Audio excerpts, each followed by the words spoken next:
Lovely evening, welcome. This is Sports Zone on Joy Prime. My name is Fentio Tahiru. Fentio, this is your most authoritative Monday night show. We are on from now till 10:30, reviewing the best action from the world of sports from the weekend.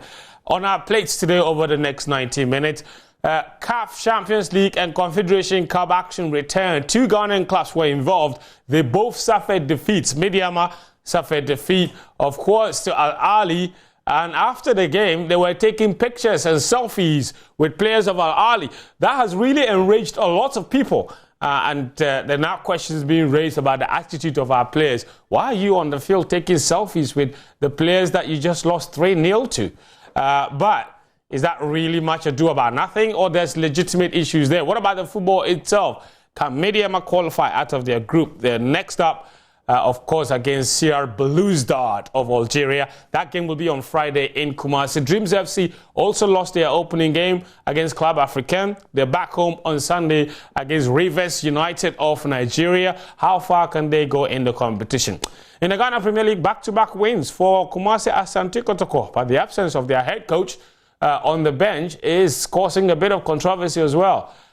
For Hearts of Oak, well, at 7 draws now in 12 games this season. What's really going on with them? We'll review the action for match day 12 of the Ghana Premier League. In the English Premier League, Arsenal are top of the table. Is it a case of an elephant on top of a tree again? Or are the Gunners real contenders this time around? A cracking 1-1 draw, of course, at the Etihad Stadium between Man City and Liverpool will be reviewed. And Chelsea's embarrassing visit to the St. James's Park. What is going on with that football club? Today, they're prime Barcelona. The next day, they are Derby County of 2008. What is that? We'll talk about that. We'll take you around the globe as well. New records for Jude Bellingham in the Spanish La Liga. There's F1 coming up as well with the season-ending Abu Dhabi Grand Prix. The most dominant F1 season in history. It now concluded by Max Verstappen. We will talk about that as well here on the show. It's live and interactive on social media, so do join us and join the conversation. Use the hashtag SportsZone on Twitter. The hashtag is SportsZone on Twitter. Your views, your opinions, and all of the things we'll be talking about here are welcome. Also, if you prefer WhatsApp, the number is 055 1575757, 055 1575757. Sports Zone on Joy Prime is sponsored, of course, by Syntex Tank and also Hunters. We'll be right back after this. Welcome back. This is Sports Zone on Joy Prime. My name is Fentio Tahiru. Fentio show is live and interactive. We've got a lot to talk about on the show today, as I promised you. And of course, Man United are not left out. They won comfortably by 3-0. What a goal. Goal of a season contender by Alejandro Garnacho. Finally getting into the groove of things. Anyway, let me introduce my guest. And Sichofe Philip Achrim is here with me. Guy, you all right? I like your watch. Thank you. It shine brutal. Some way. Anyway, we're also hoping, of course, to be joined by Victor Achu Tamaklo. He'll be joining us a little later on the show. But let me tell you about our sponsors, Hunters. Real proud to be associated with this particular program. And they've introduced the Red Apple Cider, which, of course, has real apples. Unlike other ciders, Hunters Real Apple Cider is made from 100% pure apple juice with no added sugar or artificial flavors at all. So whatever your refreshment needs are, whether on a cold day or on a hot afternoon, whenever you gather with the friends, ensure that your drink of choice is Hunters, all right? You can enjoy it on its own, or you can even pair it with your favorite meal for a delicious and satisfying experience. Experience the true taste of red apples in every sip with Hunters Real Apple Cider. Hunters Apple Cider has got real apples, another quality product by Casapreco. And for bulk purchase, you can call them on 0262 351 1251. 0262 351 1251. Also, I can tell you about Syntex Tank, who are also proud sponsors of this particular program. Whatever your preferred color of water tank is, Syntex has it. whatever guarantee you need, Syntex has it. They give you a guarantee of up to even 7 years, all right? And whatever kind of inner layer you want, they have it as well. You can have double, triple, quadruple, as many as you want. So just always remember, no matter your water needs, Syntex tank has you covered. All right, Syntex tank is stronger itself. They have over 300 agents nationwide. So if you want a Syntex tank, and you should want one if you have water storage needs, and everybody has water storage needs, just call them 0244 335 168, 0244 335 168, and Syntex tank will deliver. All right. And also, you can visit them on all of their social media pages as well as their website. Their website is Syntex GH, and you will have your Syntex tank. Of course, a very lovely evening to Mr. Wilson Agbeku of Dano Milk. Sorted me out the other day with a really nice box of Dano Milk. So, Sicho, don't worry, I'll take care of you. I'll take care of you. I'll take care of you. Wilson will take care of you. Take care of you. All right, guys, like I indicated, the show is live and interactive. We've got a lot to cover, so we're going to get right onto it. So do send in your thought. What's going on with Chelsea? Are Man United back? And it's Arsenal being top of the league, a case of an elephant on top of a tree. Yet again, that's what everybody said last year. Every Arsenal fan said, that's not going to happen. Well, it happened. The elephant crashed and burned. I'm sorry. But anyway, it's true. But let's start off in Egypt, shall we? Oh, yeah. Let's start off. All right, we start off in Egypt. That's where Medeama Sporting Club were in action on Saturday in the first group game of their CAF Champions League campaign. This is their first time ever playing in the CAF Champions League. They have previously played in the Confed Cup, but in the Champions League, this is their first time ever.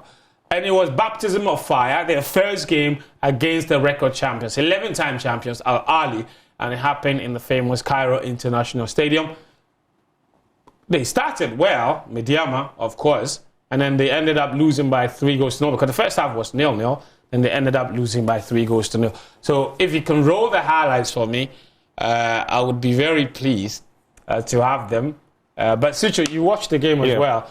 After the first half, we all thought, okay, this is great. Medeama are holding on. And then they just kind of collapsed because the first goal it came after 62 minutes. Yeah. All right, this is it. 65 minutes, I believe. Yes, this is it. So, wait, what happened there? Because you held on for more than an hour, and then things just fell apart. Yeah, listen, when I was watching the game, I was very impressed with the first 45 minutes. But I kept asking myself how long Medeama were going to, stop Ali from finding the back of the net. And credit to the goalkeeper, he put up some very incredible saves in the game. But that is why Ali have won the number of titles. That's why they are record champions. That is why they are record champions, because they are not panicking. Especially when they are home, they are not rushing it. They are waiting for the moment because they trust that those moments are going to come. Yeah. And for Medeama, it was a question of if they had what it needed to sustain, the performance they were putting out there. And at the end of the day, they fell short, but plenty of positives for them to pick. And for Ali, it was another day at the office for them, really, in that second 45 minutes, because the intensity with which they played in the second 45 was a lot higher than what they did in the first 45. I thought Medeama struggled to cope with that a little bit in the second 45. At the moment the first goal went in, and that's the thing about an inexperienced team at that level. The moment the first goal went in, they just kind of gave up a little bit. The Medeama players started, it looked as if they were like, for all the job that they've done in the first 45 minutes, had gone down the drain, and it didn't look like they were creating enough as well to trouble Ali. You don't also want to be careless and go too expansive against them because they could punish you. In the end, they were a bit deflated and they were a bit leggy after putting in that shift in the first 45 minutes. So Ali got those 3 goals in the second. But like I said, it's positive pick from that game to go into the other games and see if they can get something from those games. Yeah, I'm not sure. Medeama will feel very embarrassed by the game. And that's football. Because at some point, the 3-0 scoreline seemed a bit harsh based on how well they played in the first 45 minutes. Yeah. But in the second 45, it was a fair entry reflection of the scoreline that we saw. I thought Ali just stepped the park up and Medeama couldn't continue. What about the biggest story trending after the game? Benaya, do you have that? There was video of Medeama players taking selfies with the Ali players. And some people were very angry with that because, on one side, they're saying listen, this is not some friendly match, okay? It's a competitive game. You've lost by 3-0. You should be absolutely livid, furious, okay? Because it speaks to the attitude. Like, the people have to see that, the return leg wouldn't be easy. On the other hand, others are saying, you know what, this is Al Ahly. I mean, and these guys have never found themselves in this sort of situation before. Now, even the qualifiers are original, all right? So they've never had the chance to play a North African team, let alone Al Ahly. So, and maybe some of them might not be around to see the second leg. I mean, I don't know, man, but where do you stand on this? It's one of those conversations that I think wherever you stand, you can't be entirely right or entirely wrong. Okay. You've got a point, whichever side of the coin you decide to flip. I think that, yes, if you're looking at it from the pure sporting sense, you're thinking these are your opponents. And it's not a one-off game. There's a return fixture. So you just want to show the level of, charisma and attitude about you that, it's a 3-0. We don't like it. We are not happy about it. Exactly. And when you come to Ghana, in Kumasi, in Cape Coast, wherever they play, we're going to show you what we are made of. And you're thinking that you need to show a bit of, you're the opponent there, you don't like the defeat, you don't show a bad face to the defeat. But I also want to flip that coin to the other side and be thinking, as you rightly said, Ahly is a historic club. Mm-hmm. Some of these players are never really going to play against Ahly again. Some of them might never play in the African Championship again. Good luck to many of them who find themselves playing the UEFA Champions League. But it's a clear story of a club from an unfancied country in Europe playing against Real Madrid or Barcelona, and after games. So admission of humble beginnings. Yes, taking pictures to that. But the other thing is, we've seen many teams play against bigger teams. And we've seen their players get onto Instagram, post the game and post pictures with themselves and the big stars. Yeah. The difference, however, is they do take some of these pictures in the tunnel, in the dressing rooms, in the mix zone. But this time we saw Medeama taking the pictures on the pitch, and I think that is where I thought it could have been handled better, because if you're all professionals, we've seen players, right? We've seen top stars bringing in their kids to take pictures with Ronaldo, Messi, because they are the idols of these kids. And this after games where they've either lost or drawn or not had favorable results, but they don't take them on the pitch at times post the defeat. They take them, in the tunnel. They take them when they're heading to the buses and they've had their shower and all of that. So I just think, like I said, it's one of those conversations that I don't think there's one clear right or one clear wrong. Any side you flip it, you've got a good argument to back it. All right. We'll see if we can try and get you visuals of that. Benai is working on it.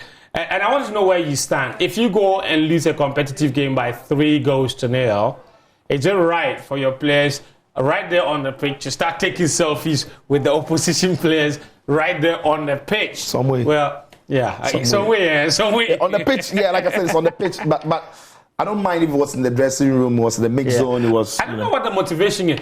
I would understand if there's Abu Treka in there. I get it. Right? Yeah. Mohamed Salah in there. I get it. Which of the current Ahly players do you know? They are still Ahly. They are still Ahly. Fair enough. They are Ahly. They're not taking the pictures with the club. They're taking the pictures with players. No, but you need to be an exceptional player on the continent to play for Ahly. I guarantee you that the Medeama players who are taking those selfies, if we went through the album today and we asked them, what's the name of this player? I guarantee you 99% of them will not be able to mention the players with which they took the fixtures. Then that's a big problem for the coaching staff, because they need to debrief them on the individuals they're going to be matching up against in those games. They probably would know them by positions. We know what today. His name will not be that important. Anyway, so Medeama are next in. I don't know where you stand on this. Let us know, okay? The number is on your screen, 0551575757. Let's go to Tunisia. That's where Dreams FC were. They quietly lost by 2-0. By the 20th minute or so, by the 25th minute, they were already down by 2-0, and then they held on for the rest of the time, really, and then lost by 2-0 against Club Africa. Look at the crowd; it's filled to capacity. But again, Sicho, another story of a very young club, unfancied, never even dreamt that they could be here. But their name is Dreams FC. And this is virtually, like, for me, it's one of those stories where you probably wouldn't be reading too much into the result, even if you were Dreams FC, or would you? No, absolutely not. Listen, if from the outside, I wouldn't be, because I'm already proud of what they've achieved. Yeah. I mean, really, nobody really. But that's poor goalkeeping, by the way. Yeah, it must be said. It could have been better, poor goalkeeping. But Dreams FC is a very young football club. They've not been around for 2 decades. They've been around for a little over a decade, around a decade. Yeah. And here they are. They find themselves in the second tier of African interclub competition. They play against a historic club, Club Africain. It's always going to be a difficult fixture away from home. And the problem that they faced was the opposite of what Medeama faced. Whereas Medeama didn't end the game well, it was Dreams who didn't start their game well. And by the time they got a grasp of the atmosphere, the intensity of the game was gone. Because, as I said, in the first 20-25 minutes, they were already down 2-0. And from that point on in, they actually did size up to the opponent a little bit as well. So these are lessons you learn, while you go through some of these circumstances. Unfortunately for our clubs, the players who are going to pick up these lessons are not going to be around long enough to show the experience that they've gained from it the next year, the next 2 years, the next 3 years. By the time they get there again, it'll be a whole different crop of players who would now have to go and pick experience from what happened this year. That's probably the biggest problem we have. That's the biggest problem. No consistency in squads. Yeah, because we've seen clubs like Kotoko go to Africa in the last 5 years for about 3 times. But in almost every single campaign, the squad is completely different. So you're not going to say on the 3rd try, they've had an experience from the previous 2. So the experience counts for nothing. Counts for nothing, really, because the experience that the ones that got the experience are no longer there. The coach is no longer there. Even the management is no longer there. The players are no longer there. Yeah. That's a good point. It's a really big problem. Anyway, so both clubs are in action this very weekend on their second group games. Medeama in action on Friday against CR Belouizdad of Algeria, and then Dreams FC are in action on Sunday against Rivers United of Nigeria. Interestingly, both games are at the Baba Yara Sports Stadium, because that's the only stadium that CAF thinks is the CAF has even compromised to allow us to play games there. So both teams have to play there, and the stadium has to host a league game as well. So Friday, Saturday, and a Division 1 league game. Friday, Saturday, Sunday. Oh God, So that's the thing. The football country is so unserious about football infrastructure. I've never seen one, and we have an INSA director that has no clue what it is like to run a sporting facility, because he's choosing the easy way. And the easy way is you close it down to the football clubs and then use it to host Stoneboy and Shaftawale concerts, because he thinks that's what pays the money. Go to Wembley and see what they do there. They use it to host concerts, but they play football there as well. Why is it not possible to do that concurrently? Because if you manage the pitch well, there should be a way to be able to protect the pitch even during a period when you are hosting concerts. But if they host a concert at the Accra Sports Stadium, it will take, I don't know, maybe minimum 1 month for them to put the pitch back in order, because they have absolutely no clue how to protect the grass when they host an event there. It's rather unfortunate. And people are being paid money, your taxes, to take care of that facility. How is it not possible to concurrently run events and football? So much so that you have to close football for an entire month. At a sports stadium, sports is now secondary to music and art festivals. It's sickening. It's sickening. And then they'll come and lie, because every other month, electricity is cut to the Accra Sports Stadium because they owe a lot of money. So the money you're raising from the facility, what are you using it for? The toilets at the Accra Sports Stadium are nothing to write home about. If you go to the Accra Sports Stadium and you have a problem with your stomach and you have to use the toilet, good luck to you. If you go there, the seats are so dirty. Why would I pay money to go to the stadium and have to go and buy handkerchief in addition? Because that's the only way you will survive the stadium. Otherwise, you come back with your shorts and your shirt and the back of your shirt looking like you went to roll on the floor. It's rather unfortunate, honestly. And this man has been running the sports facilities in this country for as long as he has been, and the president doesn't care.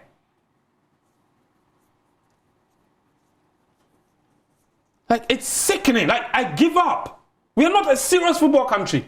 Why should a small club from Dawu be going to Kumasi to play football matches in Africa? Why? Why should a club based in Takwa, with all its fan base in Takwa, have to go to Kumasi to play matches? Like, what is this? What is this? We have to decide whether we want to do the football or we don't want to do the football. But this pretense of doing the football, I don't like it. We're pretending to be working. But the results and the evidence are there. It's the more reason why we are not doing well, and we'll keep blaming the little things. But the broader picture is the picture that we see: infrastructure, development, school sports, management. All of that is broad. And when we normally say football, but it's general. No, it's everything. Everything. I mean, athletics struggling. We don't have a proper. We don't have a track. We don't have a track. We have a track. Not the whole country. We don't have a proper track. We don't have a certified track. A certified track, which if our athletes run on, the times are valid for them for their times. So yeah, it's. I feel your frustration, man. Let's move it on, because I can't take this anymore. Like, it hurts that a club from Takwa, and they had to build their own stadium. And thanks to Goldfields for what they're doing for Medeama Sporting Club. Hopefully when they finish that stadium, Medeama can play their matches at home. The government has not helped in any way. They've not contributed anything whatsoever. And that's rather unfortunate. And I'm not blaming one particular government. Obviously not. Medeama has been in existence how long? Yeah. For a very long time. The Accra Sports Stadium has been there a long time. Kumasi, same thing. And these facilities are nothing. Cape Coast is newly built in 2016. It doesn't qualify to host CAF competitions. The moment CAF raised their standard small, even Black Stars can't play there anymore. When there was no club licensing and they were compromising every day, Cape Coast. Now that the requirements are stricter, Cape Coast doesn't even qualify anymore. Yeah, by next year or so, Kumasi doesn't qualify. Every year they keep rolling out. Okay, put this in place for next year. We are flexible. By next year, I'm not sure Kumasi, Baba Yara Sports Stadium hosts. We won't have anything. We have to go to Benin to go and play matches there. In a very nice facility. They have an excellent facility in Benin, in Cotonou. You understand me? It's good for journalists, isn't it? Journalists will have to travel. We're not per diems. We're not a serious country. We're not a serious. Why? It makes no sense. Honestly. Anyway, let's move on. Ghana Premier League, Legon Cities, they hosted Kumasi Asante Kotoko in Sogakope. Okay, Legon Cities Accra-based team. They've been forced to go to Sogakope because Sogakope.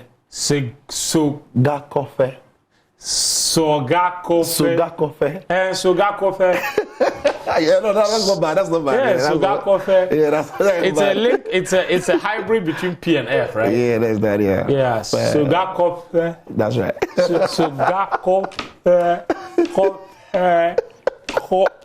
Anyway, they hosted them there, and they lost by 3-1. Kotoko made it back-to-back victories for them in the Premier League. Sicho once again. Without Ogum, Ogum's absence has created a bit of a conversation. Let me put it that way. I don't want to say controversy. Yeah. He wasn't on the bench for this game. Yeah, but at the end they won't care because they won 3 points is what matters. Before the game, there were all the conversations about him not starting. I understand he was on a program being organized at the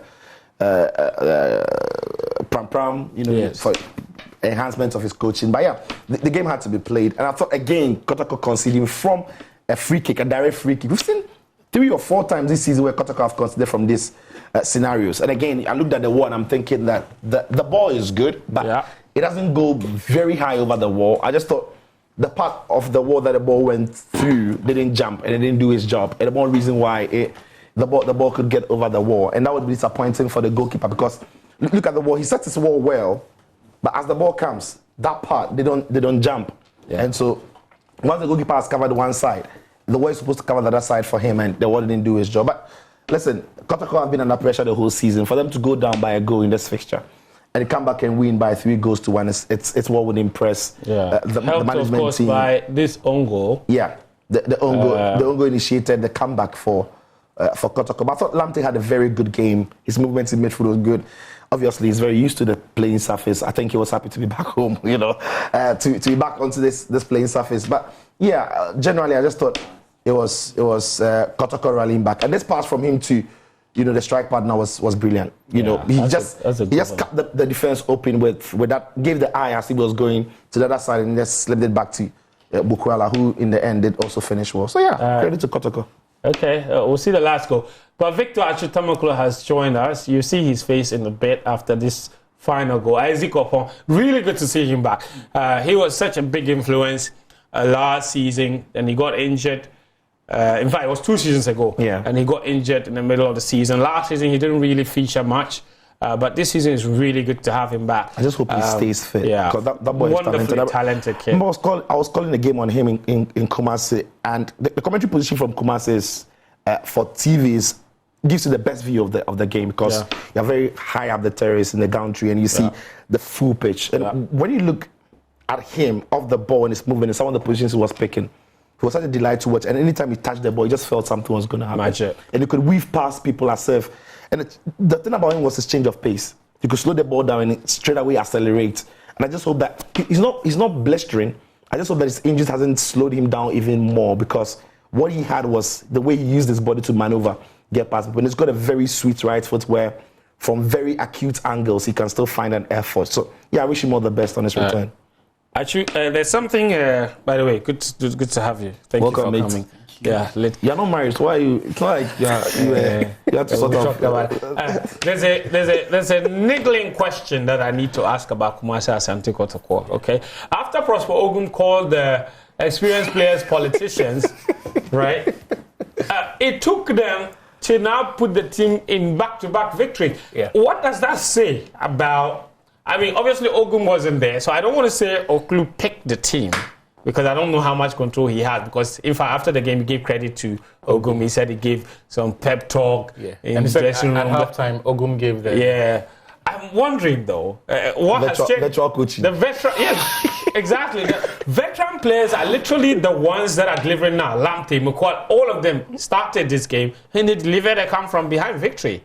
Is that a change of heart, or this is the case of Oklu doing what his boss? I think it would be the humility to accept that, look, while his ideas may still be the right for this project, in this moment, his best bets of getting results has to be the experienced players, the established names that he knows in the team. Because if you, and Sicho was talking about Isaac Opon, in Ogum's very first post-match interview at the Accra Sports Stadium, when Kotoko came from behind to beat Dreams by 3-1, I think 2 years ago, in the season they won the league. Yeah.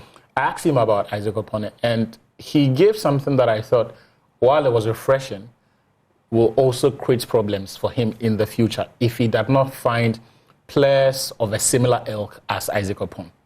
I asked him how much of the brilliance was down to the player and how much of it was the coach. And he basically said he will give players as much information as possible and do hope that in game stage scenarios, they would have the maturity and the presence of mind to be able to apply the right technique, but also find a meeting point between what the coach wants to do and what they themselves feel is the right way to, or the right solution to that, which basically means he gives a lot of responsibility to players.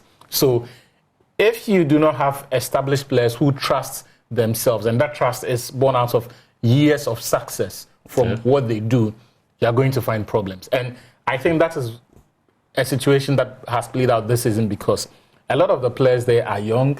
They are not matured enough to play for Kumasi Asante Kotoko. They do not have the reputation behind them to back it. So when they run into problems after match day one, they now start second guessing themselves. In that moment, the manager doesn't need that from you. That's why you need experienced heads to exactly. And that's why a lot of people felt that right from the beginning, it would have perhaps be a bit more sensible to try a blend, right? Go with, especially when Morrison wasn't getting injured and all of that. And I think that, look, if you look at the lineup on Sunday, it told you one thing. Oguma has come to the point where he admits that some of the players that he would want are not ready to play for Kotoko. They signed 3 right backs, 3 in the off-season. But on Saturday, who was playing at right back? Yeah, it wasn't one of them. It was Justice Blay. Yeah. Right? Yeah. So he's beginning to fall on the experienced players. The very ones he criticized. The very ones that he criticized. And well. that for me is why perhaps that may not have been the best move. It definitely wasn't. After that, he abandoned post-match duties. So he doesn't want any encounter with the media anymore. But anyway, Ogum is a good friend, so, So hopefully. So what? So you want to talk about that? That's what I'm telling the truth. Right. But look, But the truth is that thing he goofed. Right. I thought he did. before we finish the local bit, I was But listening they to were you going guys. to court House of Folk now. I know. I have an appeal related to the stadium thing you were talking about. What else you want to say? Give me a minute appeal. We have gone past it. To Goldfields, I beg you. I lived in the Western region for 27 years, so I have an interest there. This decision that we have had, that the facility will be handed over to the community, and that would mean the NSA managing it. That would be the equivalent of throwing away your investment into the sand. You're saying that Take it from me. Goldfields Yes. should not. Don't hand that facility over to the NSA. Oh, it's been lobbied already. Done deal. I'm saying that. Let's just pretend that they have not formalized that decision. Yeah. Take it from me. Don't hand that facility to the NSA. It will be the equivalent of throwing your investment into the sand. Medeama are better And don't handling that themselves. take my word for it. Just look at the facilities the NSA have been managing. You take in a the short country. trip to Takra, the secondary, sorry. Yes. And have a look at the stadium. Jendu Park, have a look at the Sipon Sports Stadium. At least in that region, we have two prominent ones. Yeah. Look at Jendu Park, look at the Sipon Sports Stadium. Look at the Accra Sports Stadium. Get any member of You don't your... need to go far. Just a sip. Goldfields, we beg you. I have a suggestion. It may not be very popular. If you like, manage the facility yourself. Whatever windfall you make from it, if you make anything at all, give it to the community or the district assembly, the traditional council there, and let them decide what to use the facility for. If they have any sporting needs or any use at all for the facility, it is there for them. Actually, they can create, in fact, I think they can create a facility management company and give it to them. All right? Facility managers, and their job would be to manage the facility. Thank you. That's it. That will be it. But to give it to the NSA, oh, God. Anyway, let's move it on. Hearts of Oak went to Brecum, and they themselves got a 1-1 draw in that game. That's their 7th draw of the season. Yeah. 7 draws in 12 matches. Again, actually, I'll stay with you on this one. As your beloved club, they went behind, showed some character to come from behind, obviously. This was at the Accra Sports Stadium. I don't know what they were complaining about. What's IE's problem? They went to sleep, and then Kofi Essien punished them. And then if you see the replay, so surely taking corner kick, this is Kofi Essien's touch, and then the shot at goal. So what was I complaining about? Yeah. They just went to sleep, and then they got punished for it. But look, some of the goalkeeping in our league really has to improve. If you see the goal that Hearts of Oak drew level with, it was, I mean, and this was a game where Obin Sechere really gave a good account of himself until that incident. So he made some brilliant saves for Brecum Chelsea, and then somehow out of the blue, he did this. What is this? He like caught in no man's. So look, it was. No, we are not serious. No. See what the Dreams FC goalkeeper also did. No, but look, Hearts of Oak. And what IE just did in this very game. Charlie, Hearts of Oak have to stop this whole issue of trying to give assistant coaches time to see if they can find. Just hire a new coach. No, hire. And look, they've been doing this right from. Think of the last 5 coaches Hearts of Oak have started. The last 5 substantive coaches. Every time the interim comes in, last season they nearly got relegated. Went, they brought in. What's his name? Last season, the Aurora's coach. Yeah, he drew like 3 matches. Ninoy. Last season, Hearts of Oak were nearly relegated because of David Oklu. They got lucky and survived on the final day of the season. This whole assistant coach interim nonsense really hasn't helped the club. And perhaps it also raises questions about what goes into the thinking at the time they want to sack coaches. And what it tells you is that very often, at the point of sacking the coach, they do not have a readily lined up replacement. And so they are forced to experiment with the assistant coaches, but it is not working. All right. Let's look at the 4 results from this weekend then. From match day 12 of the Ghana Premier League, Nations FC, they beat Karela 1-0. Legon Cities You saw their game against Kotoko, 3-1 they lost. Swatreman and Heart of Lions. The Heart of Lions are still looking for their first win of the season after 12 match days. They still haven't won a game. Samatex beat RTU as well. And the Gianna were handed their first defeat of the season at home. This is the result of the weekend. Accra Lions, and it was a 91st minute winner, all right, from Accra Lions. Bechem and BPN Gold Stars didn't come on. It was goalless, was it? Yeah, I think so, yeah. Anyway, let's look at the table. Now, Ediana are still top, 21 points, level with Instruct Chairman. Samatex and Brecum Chelsea follow in the top 4. Kotoko are now in 7th, just below House of Folk, but they have the same points. Yeah. Somebody said Hideous Twins, and that's what it is. Anyway, so that's the bottom. Lions, 8 points for them. So that's 8 draws in 12 games. They've lost 4 matches. They've drawn 4. They've not won a single game. That's not looking good. Anyway, all right, we'll take a short break. When we come back, we'll zoom straight into English Premier League action here on Sports Zone. I've also got your messages on the WhatsApp number as well as on Twitter. You're watching Sports Zone on Joy Prime. My name is Fentio Tahiru Fentio. We are on from now till 10:30 p.m. reviewing the best action from the world of sports from over the weekend. The show is proudly sponsored by Syntex Tank as well as Hunters. I've got some of your messages here before we switch to what's happening in England. This one says, I'm Coach Chris from Cape Coast and I'm very proud of Medeama and Dreams. There's always a first time.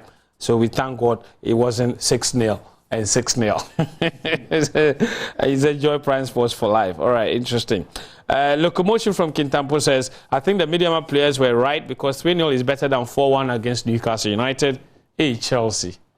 Locomotion, thank you for your message. We thank you. This message says, I'm Amidi Saibu from Yendi. And he says, good evening to you guys. I like what you are doing. All right. Thank you very much. Good evening. I'm watching you live from Sisala West Golu District. My name is Harisu. All right, Harisu. I hope you are well. I greet everybody in Golu. And this one says, good evening, Sports Zone. In fact, the 2 shall be 1 is what I'm watching now. Mr. Sicho and Fentio Dike, evening at your corner. The Ganacho Gue is telling us Dike is coming back stronger to be 3-in-1 soon. That's from Mutala. Interesting. This one says, I wish Ghana would not qualify from our group because there's no sense in these self-inflicted failures to be at the World Cup. Sudan qualifying will be icing on my cake. Cyril in Kaswa with that message. He supports Sudan now. Afote Ima from Teshi says, hi, I love Ganacho's goal. Very good one, of course. We'll play that for you again very, very shortly. And this message says, Newman and Ghana, we are not serious crowd. You people should stop talking about Ghana football. He says. All right. And this one says, kudos and keep up the good works. Please, I want to know why CAF is not allowing the 2023-24 CAF Champions League and Confed Cup matches live on our TV networks. And notice this match, the 1 matches on Friday and Saturday from Tay in Tardy. Depends which TV station you were watching. Which TV station are you talking about? Let us know. But I think the matches were on, and also CAF sold the TV rights to Saudi Arabia. That's another story for another day. That's why you can't even watch the AFCON qualifiers on some other paid TV platforms. A bedroom Pep Guardiola from La Paz says FIFA should ban Ghana from football for real. We should be banned from organizing a league. If I were manager of Star Times, I would have stopped telecasting the GPL because of bad pitches. Look at this. Oh, man. All right. Interesting. All right, cool. There are more messages here. I'll read them. So keep them coming. 0551575757. And also on Twitter, the hashtag it's Sports Zone. We'll get to your Twitter messages shortly. Karim is here with Ghanaian players abroad. Karim, how are you? You are very fine. You're looking nice. You're looking nice today. What have you got for us? Just some few seconds. Let me do this and go away. Nobody's chasing you. But yeah, do this and go away. Well, after the international break, some very good for them on their return, others not so good. 2 red cards from the top 5 leagues. Is it top 5 leagues? Top 6 leagues. The League is no longer in the top 5. So, Ali, is League 2 in the top 5? But I see League 2 players, but go on. I'm saying 2 red cards in the top 5, and I just realized that League is no longer in the top 5. No wahala. David Akolgo, he played for Aurora in the Bolivian league. They won 3-1 against Blumen. Okay. Ghanaian plays in Bolivia. Yes. Bolivia in South America? Yes. Wow. Their flag is also like that of Ghana. Only one thing that's left, the Black Star. Yeah. Anyway, not too long ago, one of our brothers was playing in Tajikistan. So. Tajikistan? Yeah. So. Yeah. Then Andiadom. I know a Ghanaian player who plays in Taipei. And another one who plays in Thailand. So they pay them half of their compensation. They pay half in salary, then they pay half in bags of rice. So half in money and then. Yes, but still, it will be better than what those in Ghana get. So. You know. Go on. A forgotten man at right back and the Adam since the South Africa game. I don't think he's been invited. His side also got relegated to the League One, and he captained them to a 2-1 win over Wycombe. In that game, he made 12 final third passes, won 8 duels and 8. We don't care about what else he did. Go on. Then Abdul Momin, he also played for Rayo Vallecano, lasted about 74 minutes against Barcelona. The game ended 1-1. He made 4 clearances and also made 2 important blocks. Then Ambrose. Did we ever get an explanation for why he didn't come? No. What they said was that he said he wasn't ready. He needed time. He's now getting playing time at Rayo, so he needed time. So Mohamed Salisu to focus. Mohamed Salisu. Did you hear what I said? No. So Mohamed Salisu 2.0. Black Stars. Do you understand what that means? Yes. Salisu means that time for himself. Yes. And now so same issues. It's the same thing for Kamal Din as well. Just the previous 2 games. It's the same thing. He was also called and he opted out. Not because he was injured. Yes. Because he was just coming back. Or this Saturday. All right. Ambrosius played for Hamburg. They won 2-1 against Brunswick. In that game, he made 4 clearances, and in that game, about 80 passes for a defender. No matter where it is going, it's impressive. 80 passes, the most in the game. Then Gideon Mensah played for AG they drew goalless against Bastia in the French League 2. In that game, he completed 11 final third passes and won 10 duels. Then Elisha also played in the same game as Gideon Mensah. In that game, he completed 2 over 2 dribbles, and 42 of the 45 passes he attempted were successful. Then Baba Idrissi played for Almeria. They lost 2-1 to Getafe. Then in that game, Mason Greenwood scored a fabulous goal. And he also in the game completed 10 ball recoveries in the game. Then Kudus, I don't need to talk much. Almost everyone has seen what he's done. Gave away a penalty and almost more than made up for it by providing an assist that led to an own goal and providing the assist that led to the winner. Also in the game, he completed the most dribbles 5, won the most duels 13, and also voted the West Ham man of the match. But it's just something that is not part of his game, and we are seeing it because he's playing in West Ham. Won the most tackles in that game 4. Then for Sinamankwa, played for Salzburg. They won 3-2 against Hartberg in the Austrian league. In that game, he completed 3 over 4 successful dribbles. Then Osman Bukhari, he scored 2 goals for Red Star Belgrade. They won 2-1 against Vojvodina. Then Antoine Semenyo, he provided an assist for Bournemouth. They won 3-1 at Sheffield United. That is it. All right. Thank you very much, Karim. That's the Ghanaian Players Abroad segment. So the best performing Ghanaian players over the last weekend, 11 of them, and he's put them together by positions. All right. So if your favorite player is not in there, doesn't mean they didn't do well, but it means that the one in their position did better than them, according to Karim. And Karim uses numbers, and numbers don't lie. All right. Let's move it on to England now. That's where Liverpool went to the Etihad Stadium. This game in the past 5 years has been the biggest game in England between the 2 biggest football clubs, between the 2 best teams in the league. And this time around, it was a cracking 1-1 draw. Let's take a look. Erling Haaland scored for Man City. His 50th goal in 48 appearances, becoming the fastest player to reach 50 goals in the history of the Premier League. It took him only 48 matches to reach 50 goals. It's an unbelievable record. But Liverpool got a draw. Jurgen Klopp said after the game, on the balance of what happened, he said Man City probably should have won. And he also said that the game was a test that his team passed, not the test that his team passed. I don't know what you made of that. Sicho, on the balance of it, we've seen more high-quality games between these two teams than the one we saw over the weekend. Absolutely. I thought the first 15, 20 minutes had intensity about it, but it fizzled out a little bit. Yeah. It's still Liverpool, it's still City. You're looking for a little bit of spark about it. And that was also because maybe some of the players that brought a lot of spark about fixtures were not available. Maybe Kevin De Bruyne is not there anymore. There's no Raheem Sterling. You know, those days he used to be fine in this fixture. Mohamed Salah was a bit quiet in this fixture. Mm-hmm. But I thought for Liverpool it was a question of trying to stop City more than going to play the way they are accustomed to, right? And as Klopp admitted, I thought City on the balance of play should have won. They were the better team. They controlled the ball. Bernardo Silva, what a player he was on the day. He was unplayable.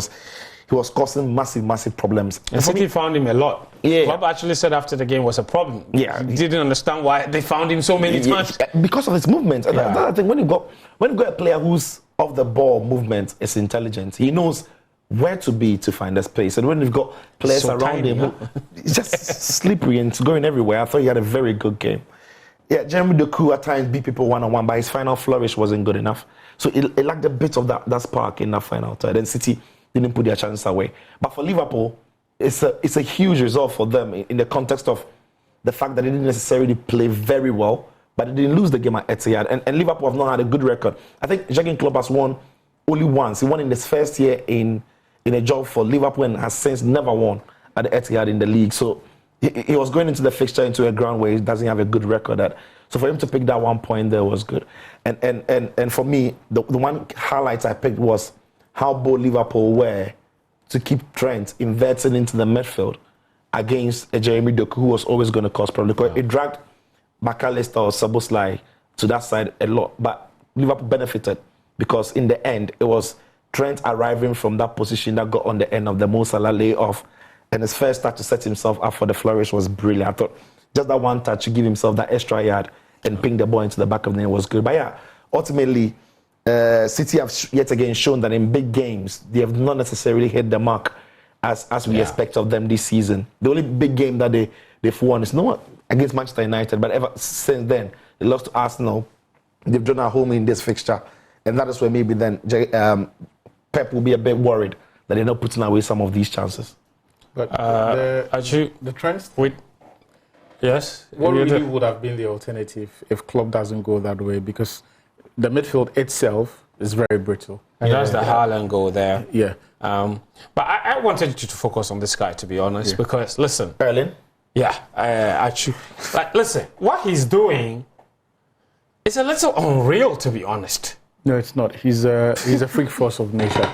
And the way he eats up chances, because for many strikers, that ball doesn't find the back of the net because they probably take an extra touch and the defender closes up the space, puts them under pressure, and they are forced to drag it wide, or perhaps the angle eventually goes against them. But this is Erling Haaland. All he needs is that half space. And he's got this crazy mix of technique and power that allows him to score or convert different kinds of chances from different angles. So at every point in time, and perhaps one of the most impressive things for me about that doesn't get often talked about enough is how he's able to tell what to apply in what moments. Often people talk about how he's at the end of all of these chances, but knowing whether to shoot with the instep, to ping the ball, to go for power, to bend it is a trick that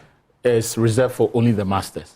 Because there are those who can put the ball in the back of the net, but doing it with the right technique, that you look at this and say there could have been no better way to score. It's a specialty that, is a preserve for only the elites finishes, and he's right up there with them. Very well. Let's go to Arsenal now. They are the league leaders. And the question is are we back to the clear case of an elephant on top of a tree? The goal came from a very unfancied source, and that's Kai Havertz. Came off the bench, delivered a very, very late winner. And Arsenal fans couldn't wait for this opportunity to stick it to us and say that the 65 million was all worth it. But, you know, on a more humanly perspective, it's really good to see him smile again, no? Yeah, it is, especially He's endured quite a start. Yeah, the back of an international break that another thing about Kai Havertz, listen, there are times where you need to tell your manager what you really want as a player for yourself, because 2 games ago for Germany, he played as a left back. Was weird for me. And from what Tuchel said, that may be what he has to settle for. Because he said Havertz has an opportunity to be part of something significant going forward. Nagelsmann or... But that was Nagelsmann finish. Yes. Yeah. Nagelsmann for the national team. No, but I don't think so. I mean, these new coaches try to explain too many things. He played a left back. That's what I'm saying. Embarrassingly, absolutely. And I don't think that Kai Havertz will, in any world, in any team, be a good left back. Doesn't have the temperament for it. He's not going to be. I think he's that number 10-ish kind of footballer where he can link up play. He's a decent footballer. He can do that. He can arrive in the box and get on the end of some of those crosses and what have you. But yeah, listen, it wasn't an easy game for Arsenal against Brentford. And the fact that they knew the results for the City-Liverpool game, knowing that if they win this fixture, they go top, put a bit of pressure on them as well. But that is what you need to do at times as a football club in some of these situations. You're not always going to play well. But when you're not playing well, you still need to find a way of getting the results. And yeah, Arsenal are title contenders. They're on top of the league. Last season, they were there. They were chasing it. The question is, have they had enough experience and what it takes around the whole squad? That's the question. To keep pushing it. I think anyone who finishes above City wins it. I mean, that goes without saying. That sounds like Michael Owen-ish. That is. So you're saying that City will definitely be up there. I'm saying City is the team to beat. Okay. City is absolutely the team to beat. I get it. Yeah. I mean, if City finish third and you finish above them in second, I don't think 2 teams are going to finish above. That's another conversation. But there's no one in the league. Do Arsenal have the squad to remain there or be in and around there and possibly be at the top come the end of the season? I think the question should be, does Arteta have the solutions? Yeah, but the solution does it not lie in the squad? No, it lies with the manager. But what do you think the personnel are good enough? Arteta says they are good enough because you cannot spend about £200 million and then turn around and tell us that you don't have the depth. Not him. I'm asking you. Yeah, Arteta can speak all he wants. So I'm saying that based on the investments that Arteta has made, he should. But that's he. He has to. For me, that's it. It is not up for debate. He has to, because look, you think I'm trying to look can win it? He has to. He has to be able to, because I'm trying to look at this. And the question that I keep asking myself is, in Arteta's mind, does he prioritize improving this team and finding more solutions, right? In game state solutions, and make this a team that is an improvement on last season's, or he just think he can manage the season smarter and win the league? Okay. Those are two, because...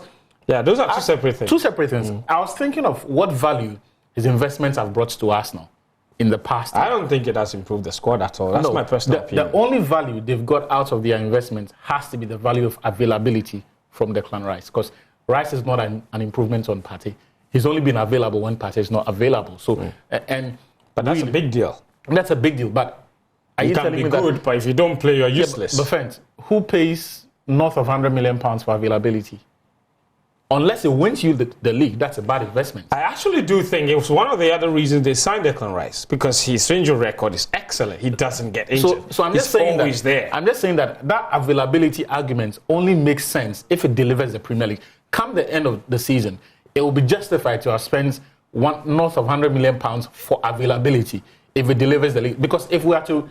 Do you think Arsenal fans would be disappointed if they don't win the league this season? Yes, they have. Why would they be? They don't have a better team than Man City. That's on the manager. I don't even think they have a better team than Liverpool. That's on the manager. But listen, I think the only reason why Arsenal won't win I don't think the squad is good enough to win the league is because they don't have an assured goal scorer. And that is something that was also lacking come the end of last season. And that is why I think in general... So goal scorer, that's their biggest I think in general they're looking to get... There were talks of Ivan Toney, there were talks of Vlahovic. But guys, the reason I keep going back to this whole Arteta thing is he spent £67 million on Kai Havertz. He just delivered a winner, 3 points. So we need to see that on a regular basis. Look, you cannot spend this much money on all of these players, and for there to still be a conversation about the solutions for which we're told that you were bringing these players for. Then what was the point in signing Havertz if he is not raising the floor of that forward? Fair enough. What about the team that spent £1 billion? Chelsea Football Club. Thank you, Siko. They went to... We scored 4 against Manchester City FC. We didn't lose to Manchester City Look, FC. this is Chelsea. They played 4-4 against Man City, where the better team should have won. All right? And we're disappointed for the international break to come around because they thought it disrupted their momentum. They came back, went to Newcastle, who had 11 injuries to key players. And the real Chelsea showed up. And then they scored first, all right, Newcastle. Chelsea pulled back 1-1. At that point, everyone thought, okay, Chelsea, they're back. No, they were not. Well, they went back. But back to losing, all right? And this was a fantastic finish. I'm not gonna lie. After this, it's 2-1. And Chelsea has a chance to fight back. But then, exactly a few seconds later, Thiago Silva does this. That's it. All right. That's that. Gives it away. And then no pressure. I love this finish.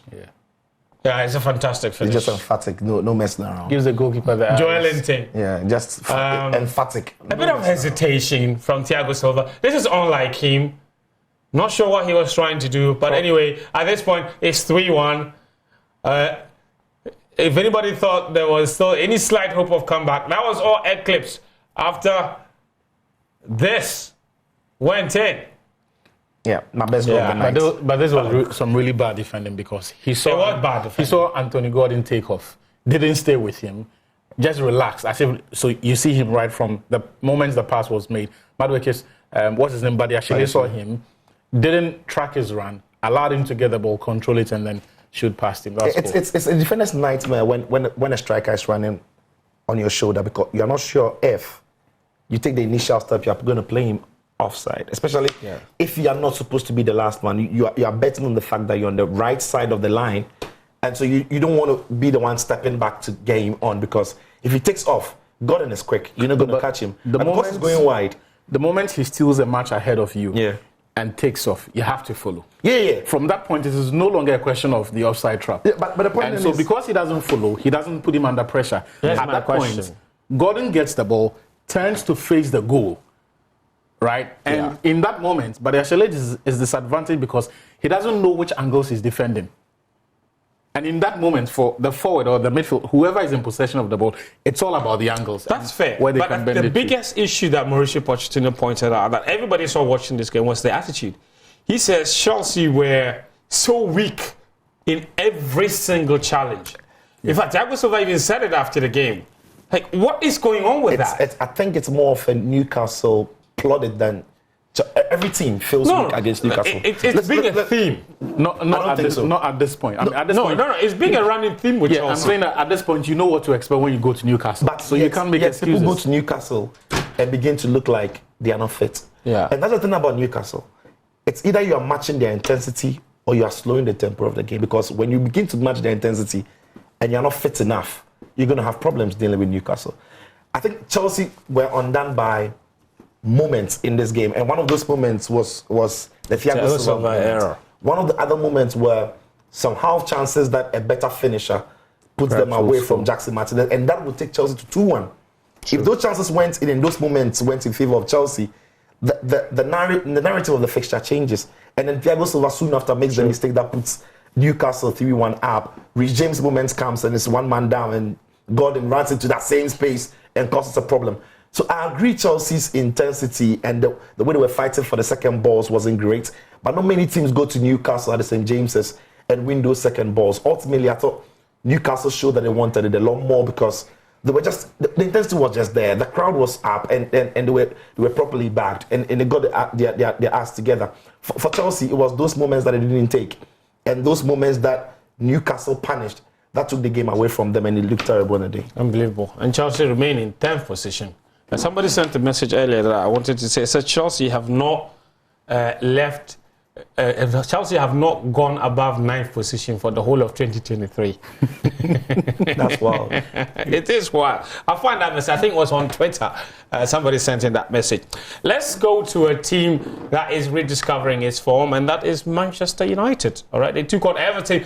Everton were deducted 10 points before this game. There were protests outside of Goodison Park before the match. The moment the match started, 2 minutes, bam! Oh my gosh.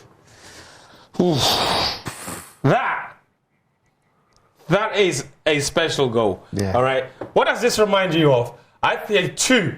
When Rooney against Man City, Ronaldo against Juventus. Oh God. And Garnacho might have been playing the Ronaldo clip in his mind while the ball was approaching him because he absolutely loves him. Bruno Fernandes says the guy's been watching too many Ronaldo clips. But that goal set the tone for Manchester United.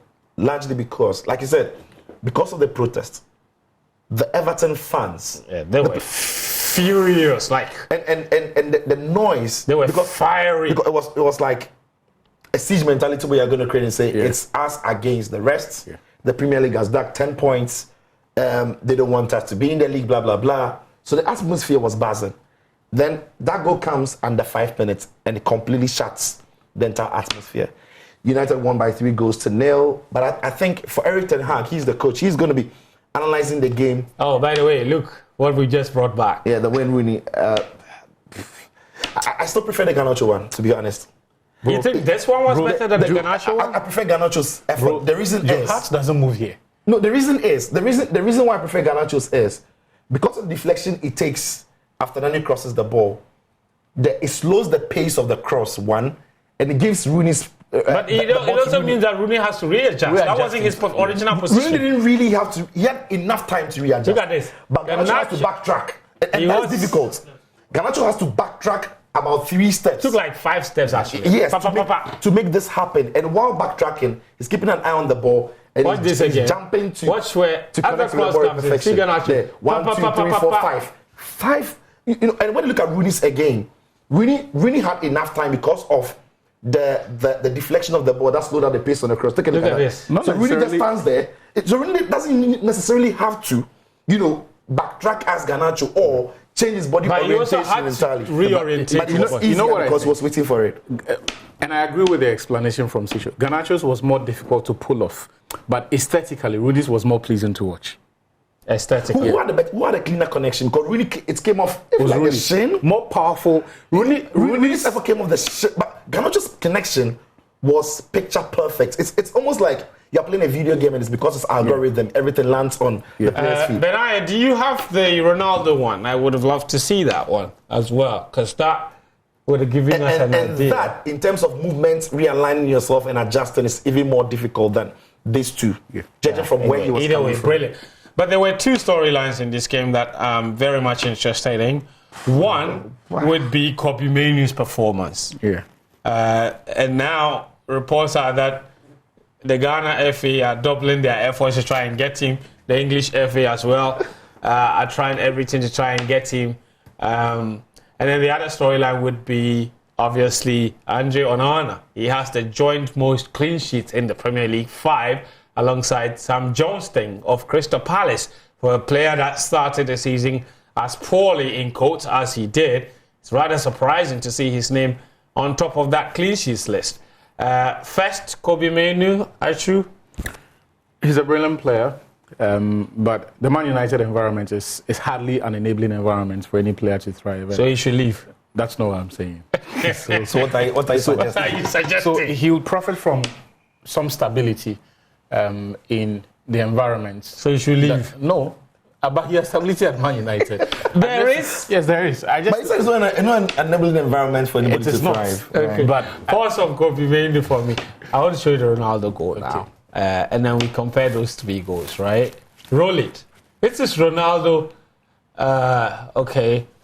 This is one. Yeah. All right. This is the bicycle kick. This is not it. This is the first goal. Okay, this is the where first he goal. booked it. Okay. And the bicycle kick, I think he went around. Buffon got the ball, sent it back. Buffon made the save. So that is it. I'd have really loved for us to see where he made the move. It will come. Don't worry. Realign After the pass himself. to After Buffon had made the punch Okay. to Carvajal, Ronaldo then has to move from The full offside replay position. will come now, I believe. Okay, there. So Ronaldo's not in the picture now. Look at where he's moving from. Moving from one. So his is technically, if you've played football at any level before, you just know that his is technically very, very difficult to execute, and that's why. You know what the most beautiful thing about this Ronaldo. goal is the goalkeeper in goal. Buffon. GG. He applauded like what am I supposed to do with this? It's like The whole stadium was applauding. The whole stadium applauded him. man. But on Kobe Mainoo, I think, look, for us, we need every good player to play for the Black Stars. Okay. So I would love to see him in the team. But in terms of, realistically speaking, it will be in his best interest to avoid the Black Stars now. This is possibly the worst time to play for Ghana. A team that looks completely disfigured, that does not know what it is supposed to be. And for Kobe Mainoo himself, England is all he's known. Yeah. That's the culture he's known. That's where he's grown up. That's the environment that he knows best. And I feel he will express himself and develop much better. And we even have a better appreciation of the national team. That if he comes into Ghana, he's just going to be another good player that has no idea what it means to play for the national team and has no relationship with. There has to be proper orientation. No, but why would he, right? A star as he is at his age group, looking at the next 3 years, the next 4 years, and the opportunity of Henderson wouldn't be there. Yeah. Nobody knows how good Calvin Phillips would be at the time. I mean, he could back himself that he could be playing for the three Lions. Right? That's a real chance. He's very highly rated in England, you know, so it's apparently even Southgate is already considering trying to give him a debut, trying to tie him down. Yeah, and if he plays well to the end of the season, the Euros is not beyond him. Because Man United has got the aura of, you know, and if he plays well, and I've always thought that England do need a midfielder like that if they want to start controlling games. They've got Declan Rice, he's going to run around, but the composure that he shows, the position that he picks in build-up phases, I think it's one that maybe Southgate could do with, but it's too early to say. All right. I've got some messages here. Let me read a couple, or I'll take a break and come and read some of them. But also, I just wanted to show you this. All right. These are the full results. But do you have the Kudus, the West Ham game? Okay. Man City drawing against Liverpool, and that's that. Brighton beat Nottingham Forest by 3-2. Sicho didn't think that was going to happen. Surprising result. The biggest result, though, was Aston Villa beating Tottenham. That's now 3 defeats in a row for Tottenham Hotspur, so it's not going well. Do we have a table? So Arsenal are actually top of the table, followed by, of course, in that order, Man City and Liverpool. Liverpool and Aston Villa actually have the same number of points. I read the table this morning, so I still have it in my head. Aston Villa in 4th position. They have the same. By the way, Kudus Mohammed caused a penalty and then turned the game around for West Ham United, so really good for him. But the biggest story in Europe this week was our captain, Andre Ayew, making his debut. He came on 65th minute, I believe, and then got sent off 67th minute. He lasted about 2 minutes. I just feel it's harsh. No intent of hurting the player.